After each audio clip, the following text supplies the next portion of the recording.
Queen Mary ഡേയോടനുബന്ധിച്ച് Panikkankudi Queen Mary public സ്കൂളിന്റെ നേതൃത്വത്തിൽ ക്യൂൻ മേരി കപ്പ് സീസൺ 2 സംഘടിപ്പിച്ചു. Murickassery Janamaithri police station SI KD Maniyan tournament ഉദ്ഘാടനം ചെയ്തു.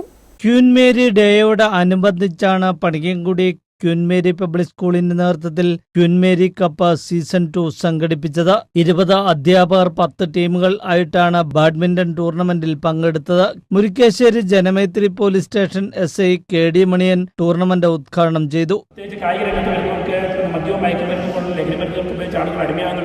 ഇതിലേക്ക് വരുന്നവർ തെറ്റിന്റെ വഴിയിലേക്ക് കൊണ്ട് സാധ്യതകൾ കുറയുകയും അപ്പോൾ തീർച്ചയായിട്ടും മനസ്സിന് സന്തോഷം നൽകുന്ന ശരീരത്തിന് സന്തോഷം നൽകുന്ന ഈ വലിയൊരു ബാഡ്മിന്റൺ ടൂർണമെന്റ് അധ്യാപകർക്കെ സമർപ്പിച്ച ക്യൂൻ മേരി പബ്ലിക് സ്കൂളിന്റെ പ്രിൻസിപ്പലിനോടും കായിക അധ്യാപകരും മറ്റ് അധ്യാപകരോടുമെല്ലാം അഭിനന്ദനം അറിയിച്ചുകൊണ്ട് Queen Mary public school principal sister Ansin ST, Nedumkandam panchayat UP school headmaster Sibi, Kattappana saint George high school അധ്യാപകൻ Vincent, Queen Mary public school കായികാധ്യാപകൻ ജൂബിൻ P. അഗസ്റ്റിൻ എന്നിവർ ആശംസകൾ അർപ്പിച്ച് സംസാരിച്ചു. മത്സരത്തിൽ മുരിക്കാശ്ശേരി സെന്റ് മേരീസ് സ്കൂളിലെ അധ്യാപകൻ ജോണിക്കുട്ടി, നെടുങ്കണ്ടം പഞ്ചായത്ത് UP സ്കൂൾ അധ്യാപകൻ സിബി എന്നിവർ 1ാം സ്ഥാനം നേടി. കട്ടപ്പന ഗവൺമെന്റ് കോളേജ് അധ്യാപകൻ Arun, Kattappana saint George high school അധ്യാപകൻ വിൻസെന്റ് എന്നിവർ 2ാം സ്ഥാനം കരസ്ഥമാക്കി. ഇടുക്കി ജില്ലയിലെ അധ്യാപകർക്കായി സംഘടിപ്പിച്ച ഈ ബാഡ്മിന്റൺ ടൂർണമെന്റ് അധ്യാപകർക്കും കുട്ടികൾക്കും ആവേശോജ്വലമായ അനുഭവമായി മാറി.